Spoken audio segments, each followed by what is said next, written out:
morning, good afternoon, good evening, and welcome to the Oraculos True Divination podcast, where I bring you ancient wisdom for the modern mystic. I'm your host, Mychal A. Bryan, and joining me all the way from down south is Miss Kira Sutherland. Kira, thank you so much for being here today. Well, thank you for having me, Mychal. I'm really excited to dive in with you today, Kira, on the topic of medical astrology. You are the first astrologer in this series of talks on medical astrology. So you are going to, so you're going to be bringing us into the know-how as to what medical astrology is. And I'm really excited to be going there with you right now. Oh, I'm excited to be here. Now, for those of you who this is your first time joining us here on the Oraculos True Divination podcast, this is a podcast where I bring you interviews from astrologers from around the world who aren't just changing their lives with their astrology, but they're also changing the landscape of our collective astrological practice through their contribution. If you want to be a part of the magic and the momentum that we're building here at the Oraculos True Divination podcast, please take a moment, go down below, hit the like button, but also subscribe to the True Divination podcast, and so that you can become a part of my Oraculos family here. Now, Kira, tell us a little bit about your history in general with medicine and how it is you made your way into astrology and how it is you specifically made your way into having medical astrology be your specific area of emphasis today. I'm born and raised in San Francisco I was raised in the 70s. It was pretty wild in San Francisco. Not that I was wild as a little 5-year-old, but I'm born from scientists. My parents are both in the sciences, and I grew up with a lot of that, but I grew up with a lot of the kind of spirituality that was happening in San Francisco. So I've always had kind of two sides going on with everything. I formally studied I did a Bachelor of Science. I studied naturopathy, nutrition, herbal medicine once I moved to Australia. So I moved to Australia in my early 20s. And when I was studying naturopathy, I was, it's back to nature and it's herbs and it's energetics, but I was really frustrated that there wasn't a system to put everything through. We were learning a little bit of the history of naturopathy, and we learned a little bit about the temperaments, which then get taken into astrology, but there wasn't a system about it. And everybody graduating was off doing, I'm going to go study Ayurveda. I'm going to go do traditional Chinese medicine because they use the elements and these systems. And I was like, where's our system? We have to have had a system. And I just was lucky enough that when I was studying naturopathy, I finally decided to also study astrology. So I was actually studying them in tandem, and then realized astrology has a whole section to it about the body and about medicine. And then you go into the history of that and you go, medicine, astrology was actually part of medicine until about 300 or 400 years ago. So I started diving deeper and deeper into that. So I do practice what we call regular astrology, which is what everybody else in the world is doing. And I do practice that, but I steered straight into medical because it was the system I was looking for beyond the modern, whether it's medical system or a complementary medical system. And it was amazing. And it just took off from there, I think. Yeah. And deeper into it. I didn't actually find anybody to study under at that time. I just did it. I was studying formally astrology from somebody, but I did all the medical on my own through reading and playing and experimenting. So I've ended up, I'm not renegade, but I'm an Aries, so I kind of do it my way.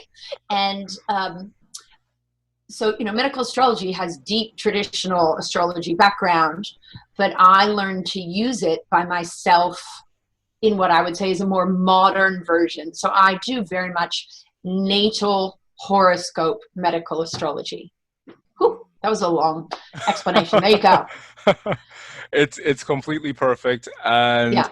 I think that your past experience in naturopathy and in complementary medicine in general, it really set you up to enter astrology and to know what to do with the medical astrology corpus that you were finding?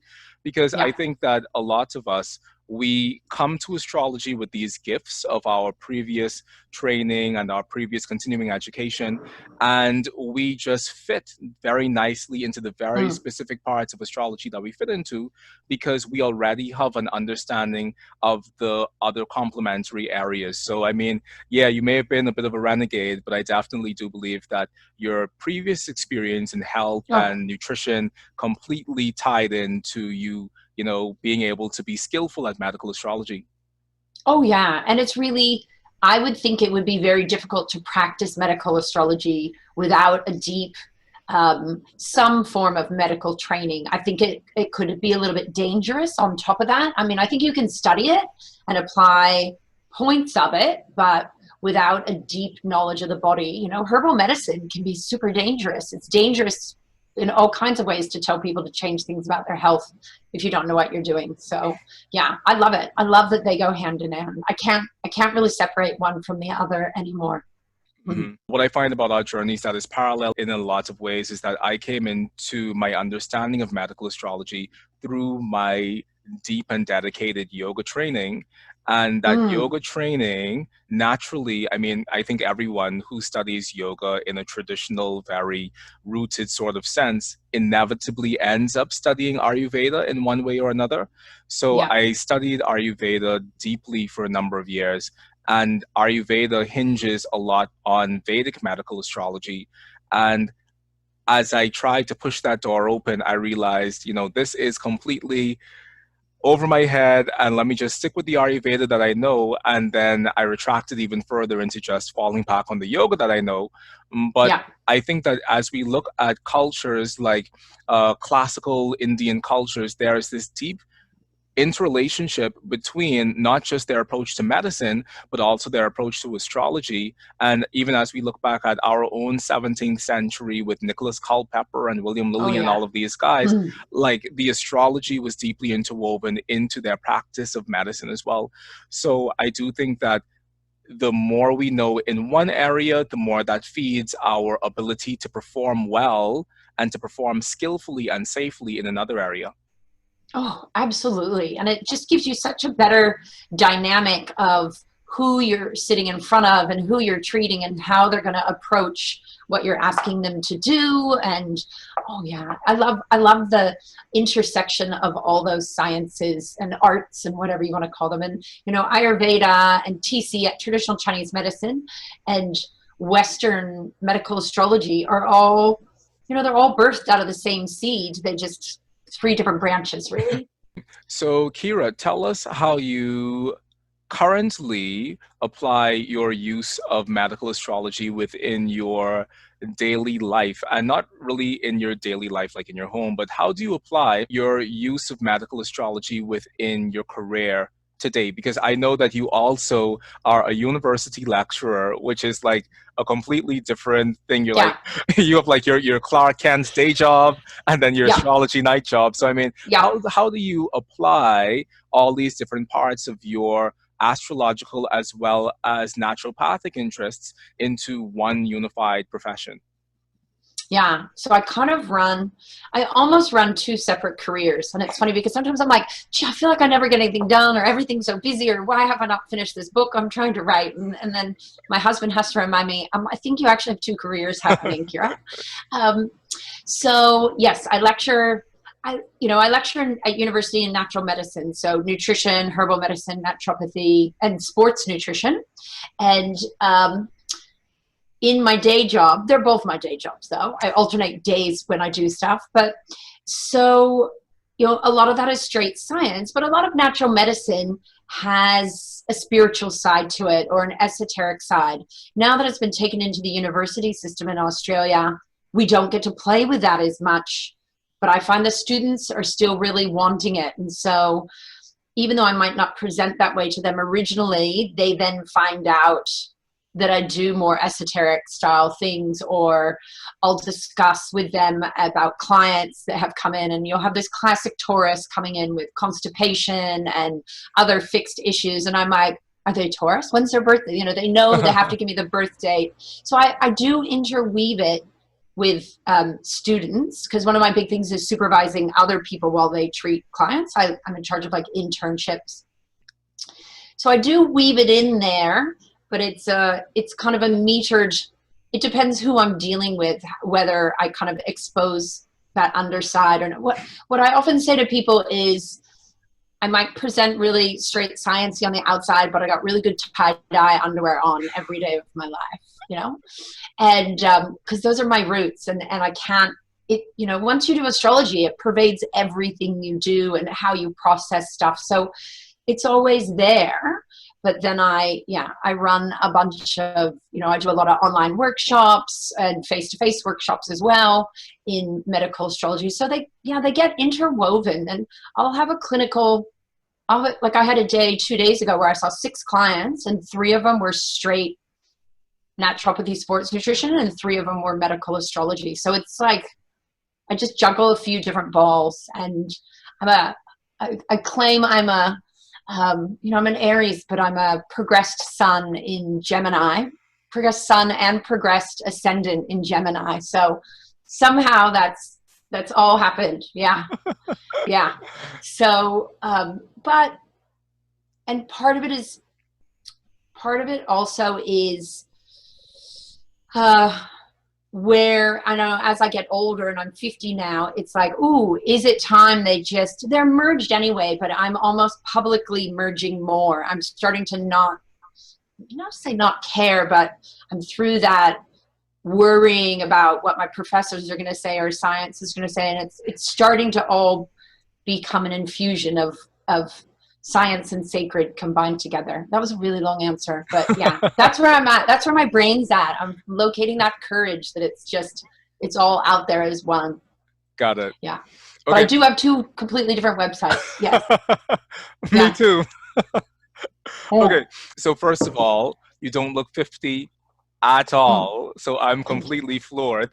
Lighting. It's all the lighting. No, I do take good care. I do. Yeah. I mean, I have my chocolate, but I take good care. I had 2 bars of chocolate today. So anyway. Oh. Okay. So I ate white chocolate yesterday. I have a thing for white chocolate. I don't know why. I have a thing for dairy milk chocolate. And I mean, I'm not even sure I'm going to put this in the recording, but I have a thing for dairy milk chocolate. It's like my softest spot in the world. And that's white chocolate for me. We could find that. Well, what was in Taurus? Your sun. Sun and Venus. My sun and Venus are in Taurus. Chocolate's like your best friend. In the 5th house. So yes. Yeah. And so it's that pleasure and that creativity, and you just don't even try to give it up. I've tried so hard though. Okay. Oh. Okay. Anyway, here we go. So I'm completely impressed with everything that you're doing, and I have such great respect for people who are able to, definitely. Like, I have such great respect for people who are able to hold what on the surface may seem like dichotomy and duality, and do that in a skillful manner so that it doesn't overwhelm them. And from what I hear you saying, it sounds as if you've struck a very good balance between where you are now, and you're in that sweet spot where you're able to say, okay, you know, like, screw it, I'm moving to a place where these 2 things are becoming one, and I don't feel flustered by that. And I think it's a really, really great sign of maturity and skill to be able to bring 2 things together and not be flustered by it, because a lot of people do get flustered, and a lot of people can't balance having like a day identity and a night identity, and you're doing it. So good for you. Yeah. Oh, thank you. I have to admit, I get worried, I think is what sometimes that, I do have nightmares that I would be presenting a scientific paper and you Google me and you can see it both right there. It's not like it's in any hiding anymore with the internet. Yeah. And I have these nightmares about them bringing that up and how I would justify it. And then I'm like, oh, yeah. But yeah, in the last, I turned 50, and I think with Chiron return, or I don't know, it's a lot of different things. Having Uranus swipe across, 7 things in my chart all at once over the last 7 years.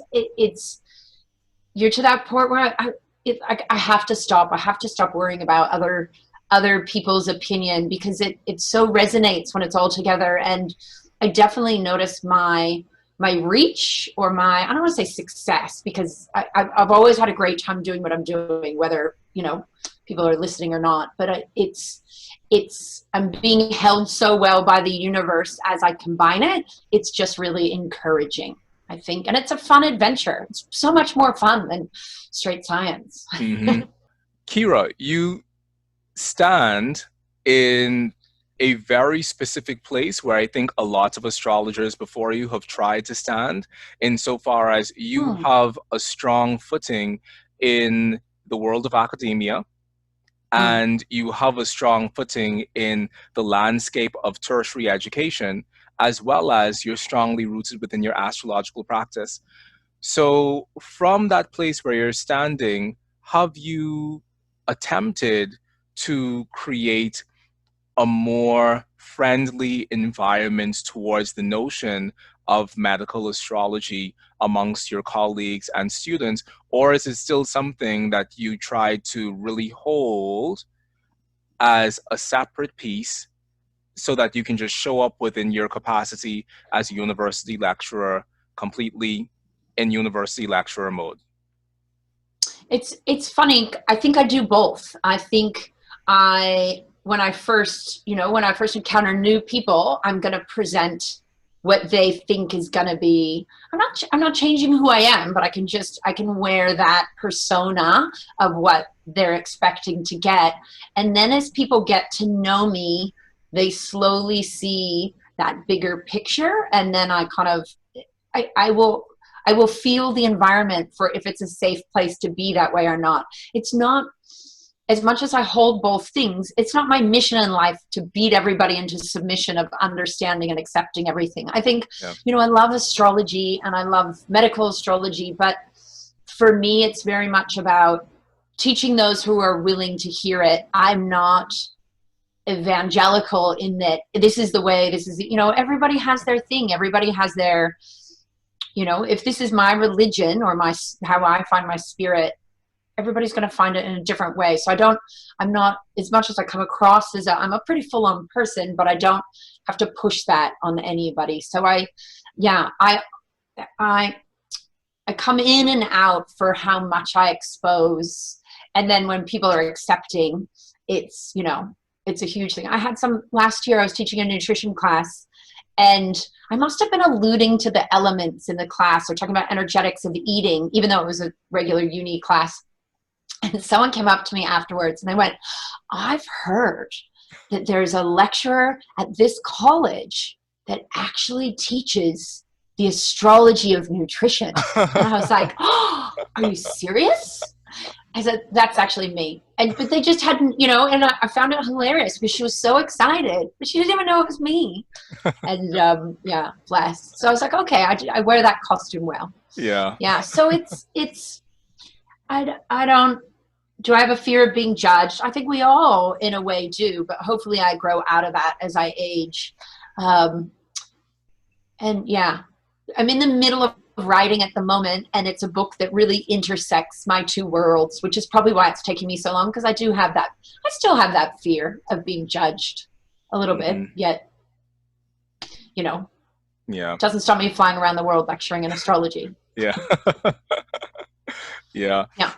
As I hear your story, I think about Richard Tarnas, who wrote the book Cosmos and Psyche. And I also think about myself insofar as I too come from academia, like straight up academia. And you're right, within us, we do have this fear of being judged insofar as astrology isn't the only realm within which we've built respectability. Like, we also have respectability within the large world of academia. And so I know, like, I can feel the judgment from people I went to university with when they see me posting a podcast about astrology, because that world is so very specific. And it's very hard for people to hold within their minds you as this brilliant academician, as well as you as this weirdo who who like is probably smoking on your bong and chanting kumbaya Chant all under day. the moon. Yeah. Yeah, yeah. So so I really respect anyone who is boldly standing in the space of academia while still holding on to their astrology, because like that struggle is so real It for is. so many of us to be respectable and at the same time still say that, you know, certain things about myself are the way they are because I have the sun in Aries, or because my progressed Yeah. sun has moved into Gemini, you know. Gemini. Yeah. Yeah. Yeah. Yeah.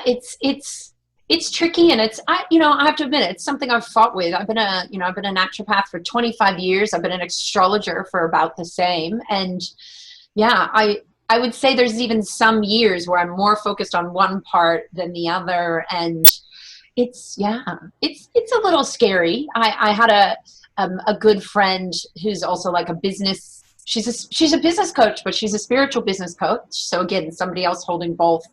And I talked to her about it once, not once, many times, but about my fear. And I was like, well, what if I do get up and I give this presentation and they pull me to shreds and because of my spiritual life, and how would I justify that? And she stopped me in my tracks last year when she said, well, why would you hang out with people like that? Why would you put yourself in a situation where people can be that nasty?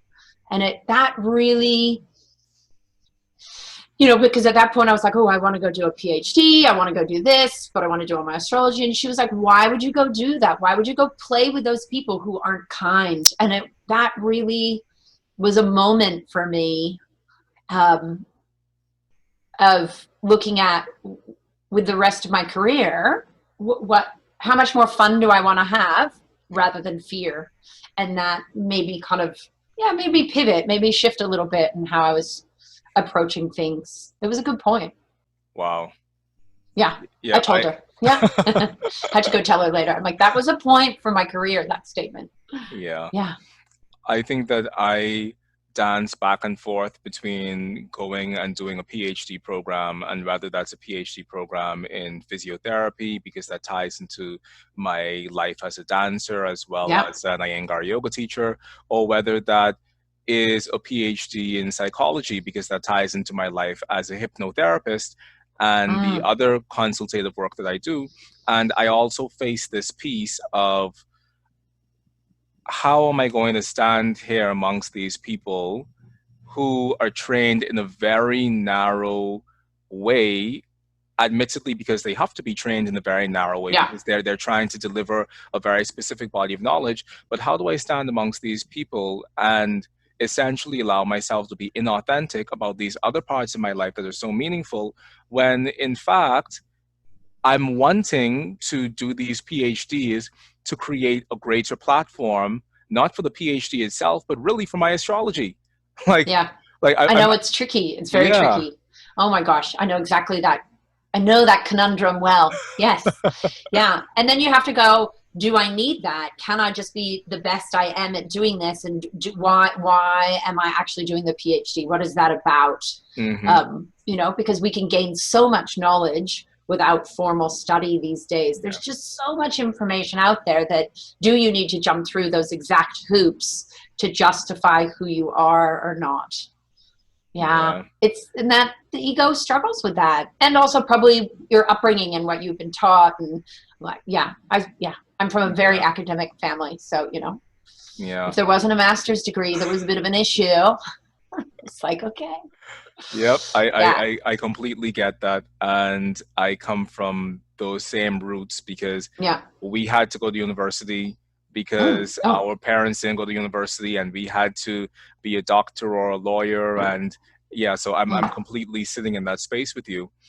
But what I think I want to know from you, specifically because of your work in tertiary education, is, do you feel as if there is a need for you to use your platform to justify astrology, or have you even considered taking that responsibility onto your shoulders based on the access that you have to spaces where your regular astrologer may not have? Do you feel as if it's your responsibility to charge a path or to clear a path for astrology, or no?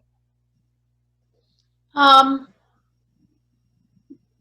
no, it's not my responsibility. I would like to say it is, and that that's me, but that's not actually my person. That's not who I am. It's Yeah. I might do it accidentally just by doing what I love doing, but a long time ago, I mean, so what happens with it's so funny because astrology is considered this little black sheep for a lot of people, right? All of us that are in it, we love it, but it's considered that little Yeah. oddball of you Yeah. know it's and so sometimes we worry about introducing that, we worry about whatever that is, but yet then I'm in natural medicine. I'm already the oddball in medicine because I'm in complementary medicine.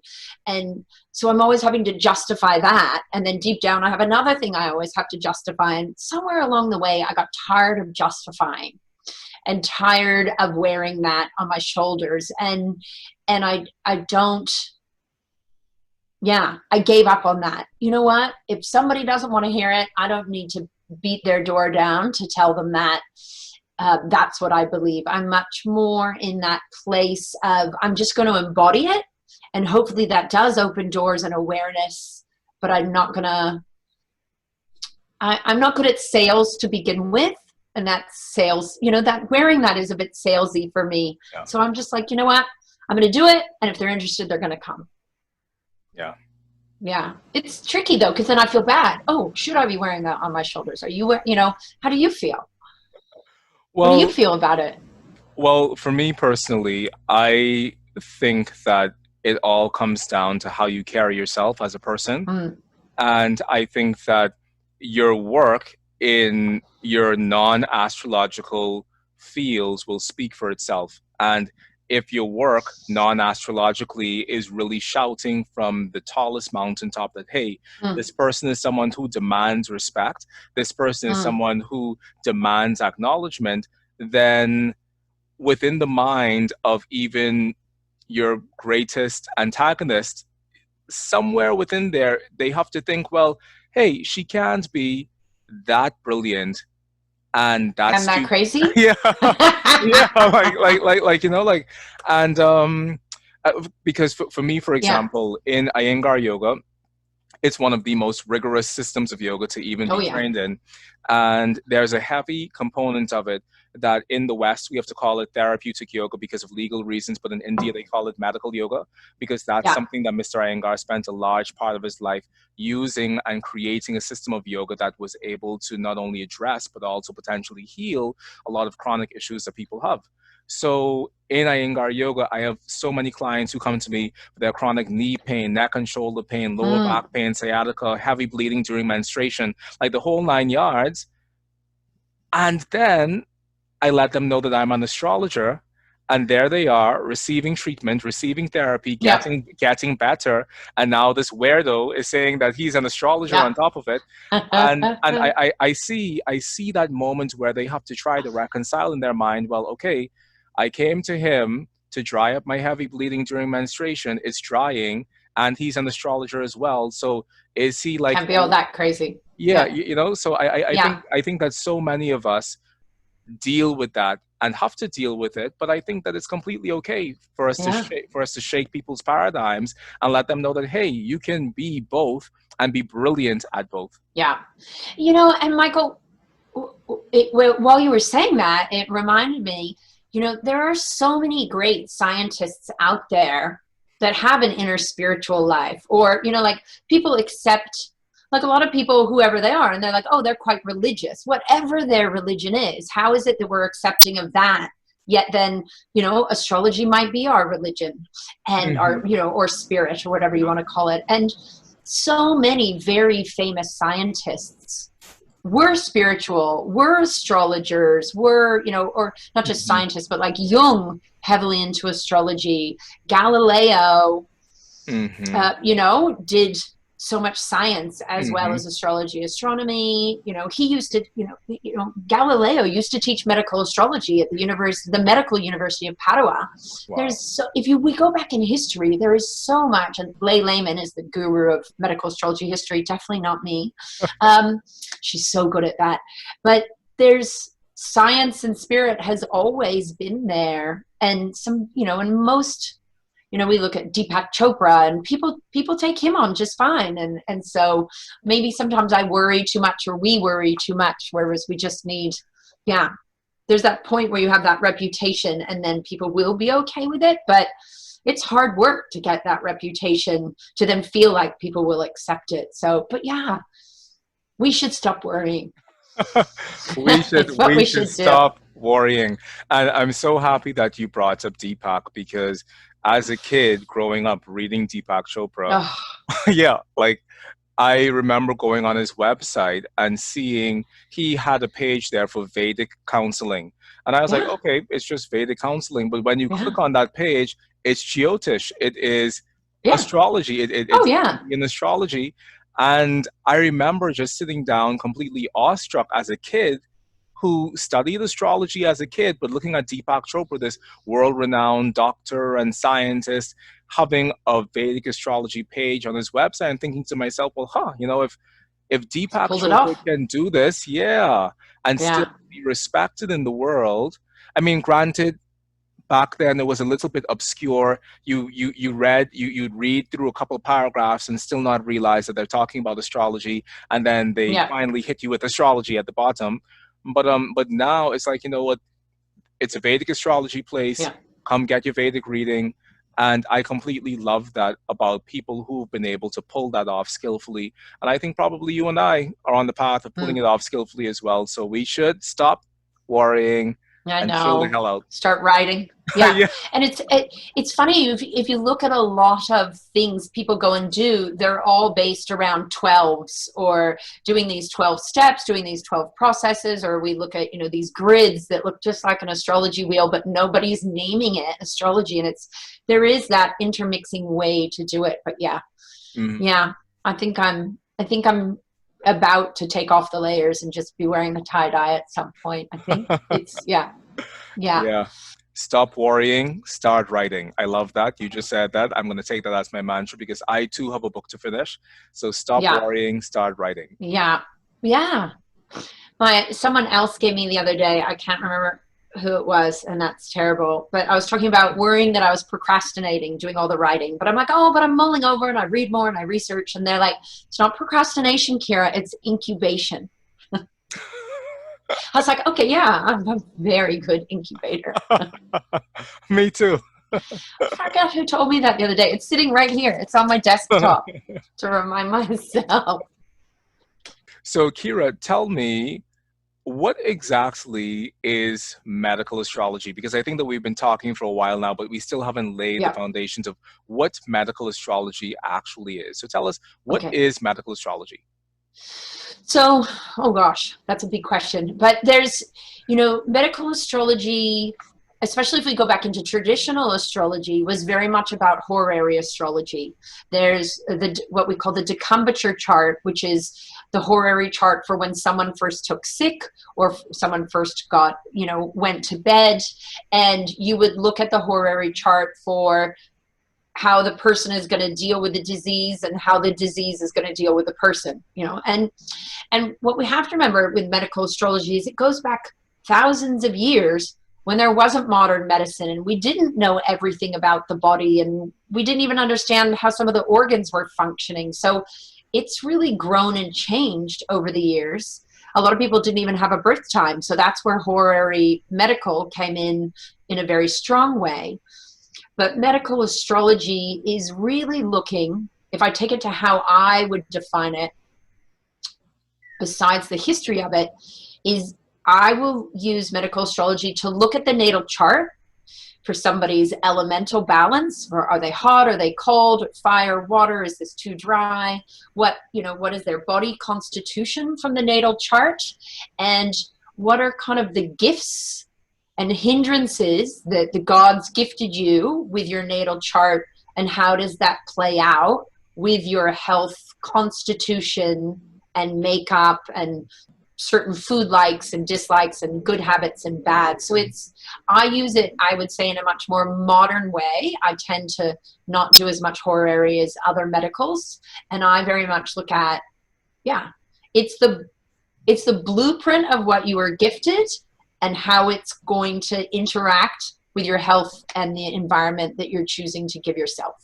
I mean, it's a big thing to explain medical, but yeah. So we have all the alignment. Like for people that do astrology that don't know anything about medical, we have body rulerships by different signs. We have different organ rulerships by different signs. The planets rule different systems of the body and actions. And so it's a whole nother universe of learning correlations, just like when you learn regular astrology, and how to read the body medically, I guess, is really what it comes down to. You know, Aries is the head, Taurus is the neck, and all the organs that sit under there. And yeah, but we heavily depend on the elements, and we use a lot of the modalities as well. You know, the cardinal, fixed, mutable. A lot of diseases kind of travel along those routes. So it's big. And then you need all this medical knowledge. Kira, I'm really excited by the fact that you mentioned Hori astrology, because as you know, I have a really strong connection to the Hori tradition.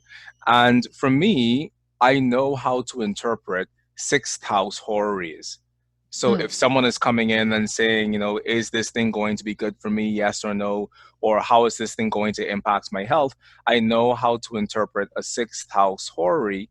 And what I think I hear you saying is that a lot of medical astrology possibly is that, or how Yes. do you think? Okay, because the next question I was going to ask was, how do you think it differs? How do you think medical astrology as a field that you practice differs from a Hori astrologer who is just skillful in interpreting a Hori chart, whether or not it's a chart about relationships or if it's a chart about health? Yeah, I think horary, skilled horary astrology is a serious, that's an amazing skill. I bow down for the people that are really good at that. And it's so exciting. It's like going on a treasure hunt to figure it all out, right? And a skilled treasure hunt. I think people that are great at horary astrology can be fantastic at decumbiture. I actually think they have better skill than somebody who's more focused on natal medical, because they're just quite different skills in their own. And so, yeah, I use both, but I will, if someone really comes with a tricky horary or they're wanting to know, we also use it for surgery dates. So we aren't, no, that's not horary either, but looking at transits and progressions and how it's affecting the natal chart and so there can be a lot of calculations in medical astrology, or there can be more of and maybe it's that astrologers have always looked at the natal chart, but I'm a heavy natal based medical astrologer because that's my forte with all the naturopathy, is looking at someone's overall constitution and how they're, in naturopathy, we have something called the vital force. So it's your core energy, your vital energy. And then we also talk about mind, body, and spirit, your holistic triad of how to balance your body. And that fits so well into medical astrology that I think I've ended up down that line of much more natal focused than horary focused. I will look at when people got sick and the transits and how that is to their natal, and a bit of horary, but horary is not my big area. Actually, I leave that to the incredible traditional astrologers. So it's interesting that I don't ignore that arm of it, but it's not my forte. Kira, I think it's really fascinating your approach to medical astrology using the natal chart, because we know that the natal chart can tell us so much about a person's family dynamics, their career, where they're going in life, what their hopes and aspirations are, their relationship to their children and their spouse and everything. But now to use that same chart as a template for also being able to talk about someone's body and their physical constitution and their physical health, I've always found that fascinating, because these same planets that represent people within your life in one context also represent things occurring within your own physiology in another context. And I think it's really important for more astrologers to have this understanding of how to look at this natal chart from multiple perspectives in order to really inform what it is they say to a client and how it is they interact with the client. Yeah, and it's like there's different layers to the natal. And I often say when I teach medical astrology to the students, even if you're not a medical practitioner, but you're looking at someone's chart and you know, hey, this Venus is causing problems in the eighth house with this physical ailment, but maybe there's nothing to do about that. Maybe that physical ailment just is. I mean, hopefully I can give ideas for it to get better, but medical astrology, then as a regular astrologer, you can tap into what is that Venus in the eighth house need to express itself emotionally and mentally and spiritually, because sometimes we're stuck with a physical ailment we can't change, but if we work on those other layers, it will pull along the energetics of the physical to get better.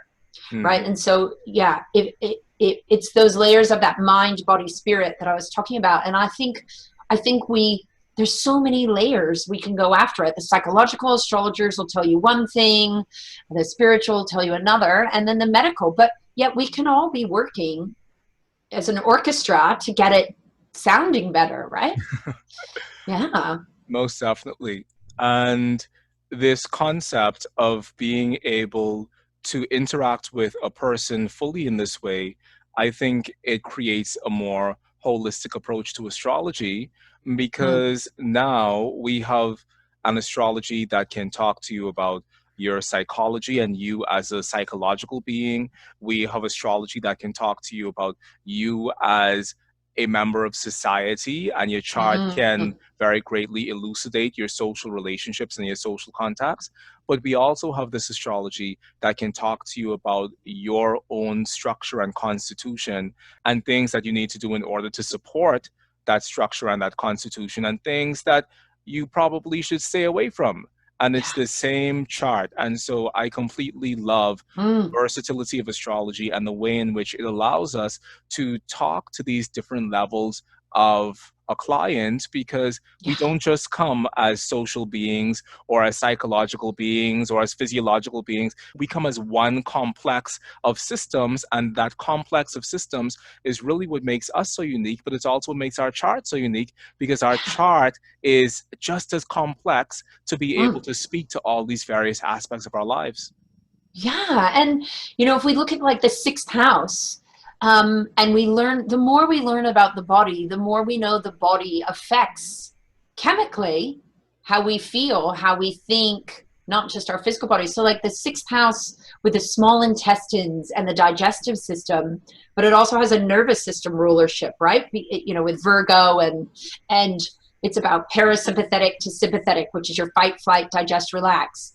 And we now know your microbiome, the gut bacteria in your body, has a huge effect on your emotional state and the chemicals. Like we make 70% or 60% of our neurotransmitters are actually created through our digestive system. And our neurotransmitters are what make us feel high, make us feel low, whatever. So always our physical is affecting our mental, emotional, and the map of that sits in astrology, but we only just now have the science to justify it. And you can tell I got really excited about that. It's like Virgo is also the small intestines, and 70%, we now know 70% of our immune system is in our digestive system. And then you go Virgo, Pisces. Pisces is immune, Virgo is intestines. And you go, oh my God, they figured this out thousands of years ago without knowing this opposition of them affecting each other. And it's so beautiful. It's the universe singing an amazing song that we only just figured out to tune into, right? I love it. Okay, so Kira, I'm going to ask you a potentially contentious question. So, yes, go for it. All right, so which house system do you use? That's a good question. Yeah. So which house system do you use within the context of your practice of medical astrology? Because I know some medical astrologers who use whole sign houses, and I know other medical astrologers who use Regiomontanus. And I even know some medical astrologers who use Coke, and I haven't heard Coke spoken about for long, but I do know medical astrologers who use Coke. So which house Yeah. system are you using? So just to throw it into the mix, I'm a Placidus user, and I know it's a baby system. So I I was raised on Placidus. You know, Hmm. it depends what you're birthed with as an astrologer, I think. So I was raised on Placidus, and I never have had trouble finding what I need to find within that. I will, and I get whole sign, and it makes a lot of sense. But I still always start with Placidus, and then sometimes I will convert partway. You know, I will look at other systems to see if it's going to tell me a different story, and I but I will then go to equal house rather than whole sign, which is it's so controversial. And you know, we all it you know the natal chart is this great symbolism for us to read as astrologers to find what we need to work with a client. And I actually think any house system can work in medical. And I know that goes against a lot of traditional, um, and there is a lot of regimentanus and a lot of whole sign, but I've never, it's never been missing for me the need to move elsewhere, and I will look at the natal, I'll look at transits, I'll look at progressions, I'll even sometimes play with solar arc, I'll look at the solar return. We have so many tools. A lot of medical astrologers are heavy on midpoints. I don't even go into midpoints that often, but again, they're there, and I will use them if I need, but it depends how far I need to dig to uncover what the client's asking me about. And I don't find I often have to change house systems to dig that far. Did that make sense? It made complete sense. Yeah. It makes me sad. I'm good with confrontational questions, but I don't like everyone arguing about that. I think it's become it's like, which language is the correct language, right? They're all such beautiful languages. And I am a very heavy house-based astrologer, which is funny, but I'm saying as in I focus a lot on what the house is telling me. Mm-hmm. And maybe the house system doesn't matter so much to me because in the map of medical, the first house, no matter who is ruling it, still holds the energetics of Aries. And this is a little bit controversial too, because some people are like, that's cookie cutter astrology. Don't be doing this. Aries equals first house equals Mars. And I'm not. And I've gone back in Deborah Holding's book and read about what she has to say. She even says in medical, there's a lot of influence of the original ruler of the houses. And I didn't know that was going to be a big controversy for a long time. But the way I read, that's just how it happened. I wasn't taught to be house-based, but the first house has to do with the adrenals, and the second house has to do with the neck and the throat and the thyroid, and most medical astrologers will agree to that. Mm-hmm. So I think for me, it doesn't matter how I've divided the houses. It's about what the house says. Yes. Yeah. Yes. Such a controversial. Which house system do you use? Well, I mean, I'm from the Lee Lehman camp, so I obviously use Regiomontanus for everything.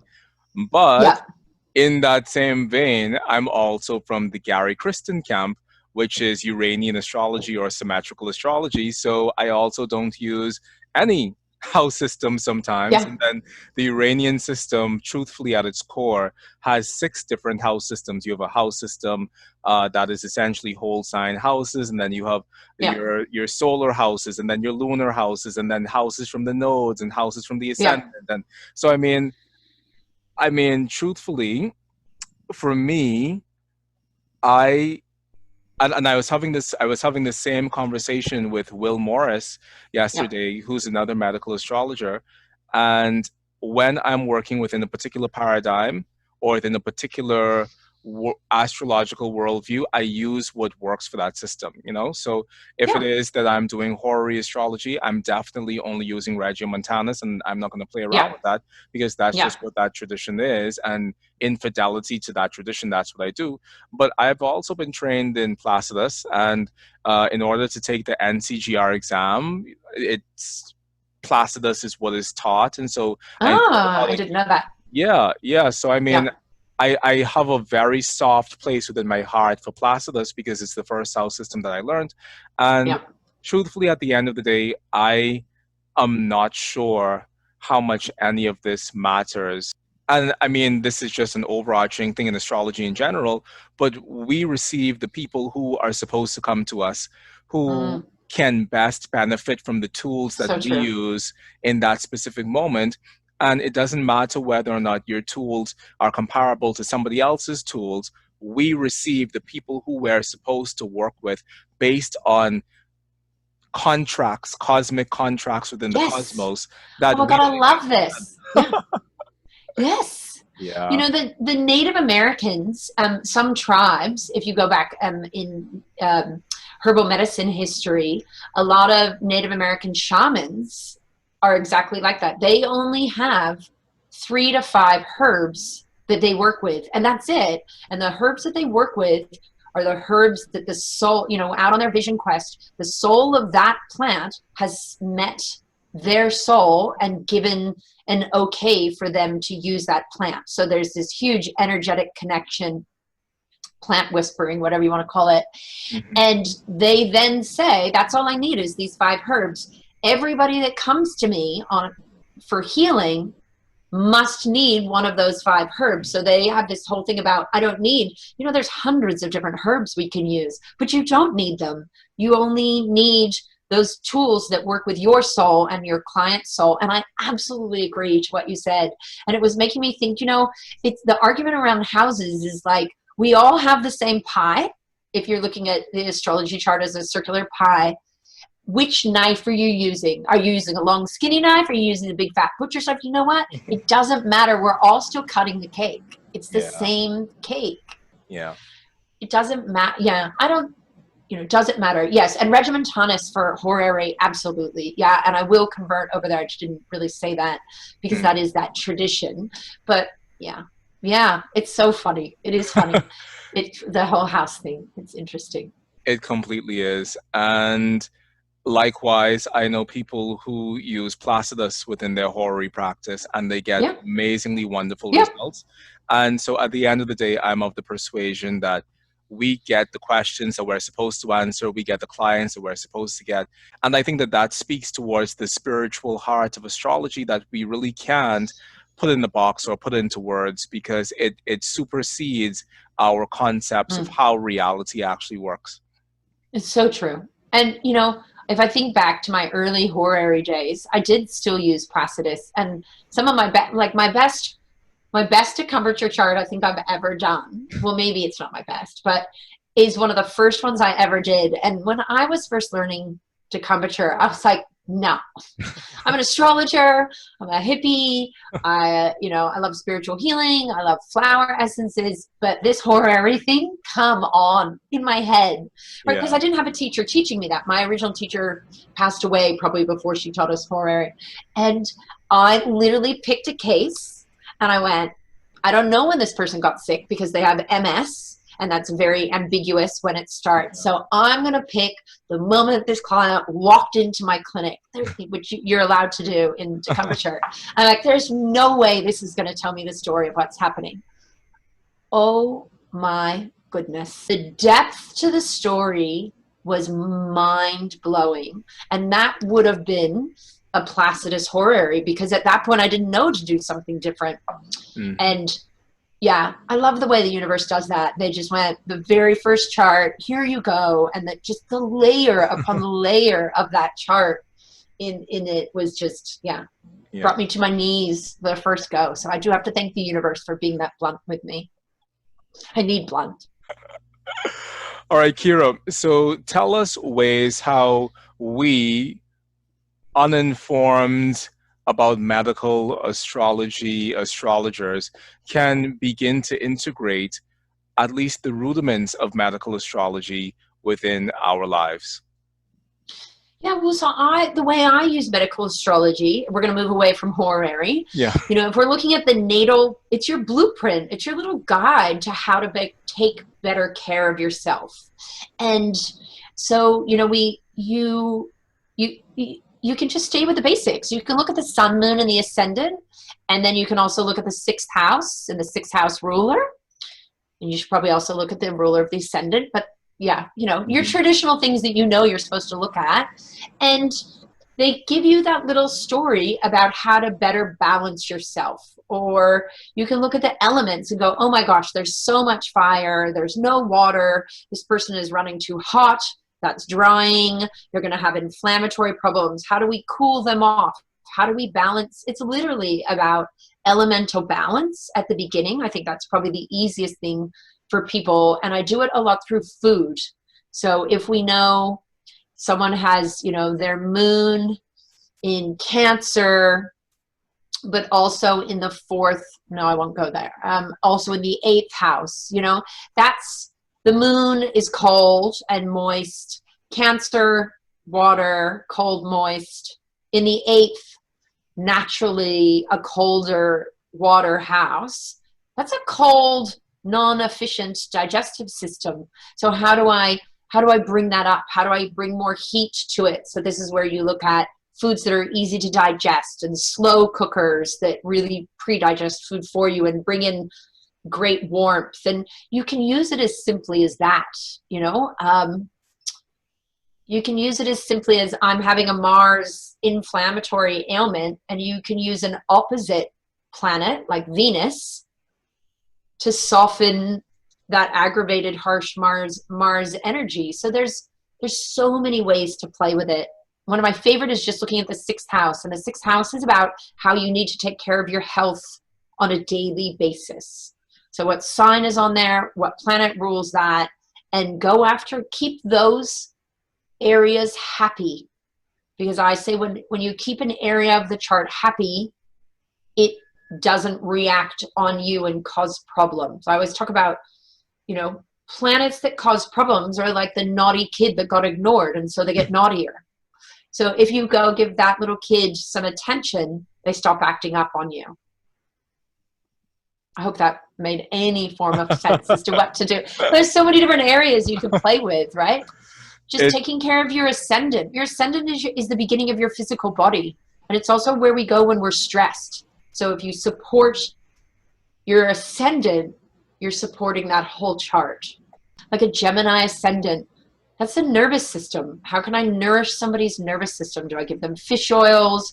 Do we give them breathing exercises? Are they certain types of yogic breathing or I'm sure there'd be certain yoga poses, certain, foods like seeds and nuts and oils and avocado to nourish what gets under a lot of stress. It's that simple.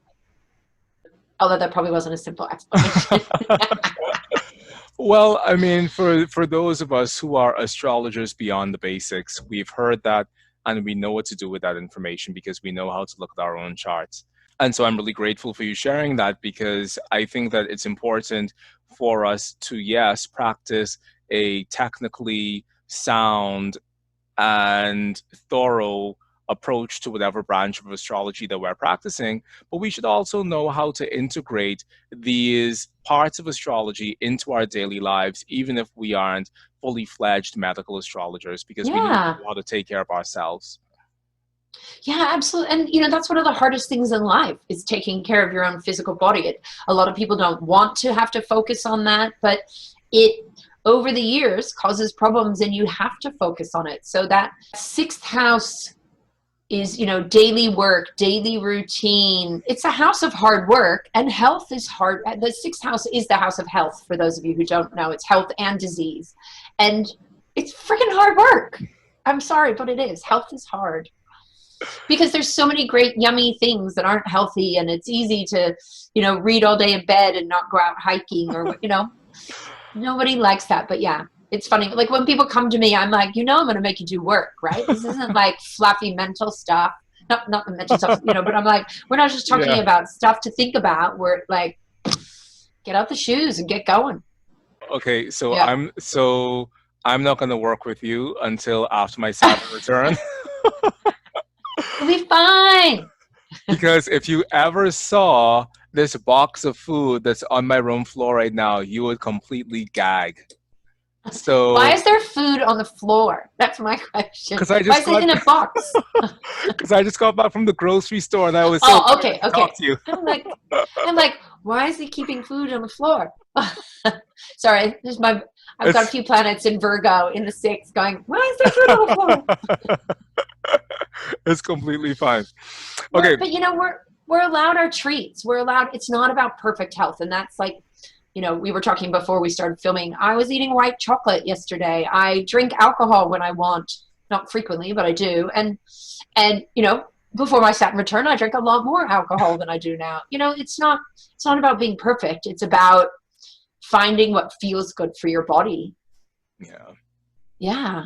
But yeah, I'd love to eat, chips and French fries and every day. That would be divine.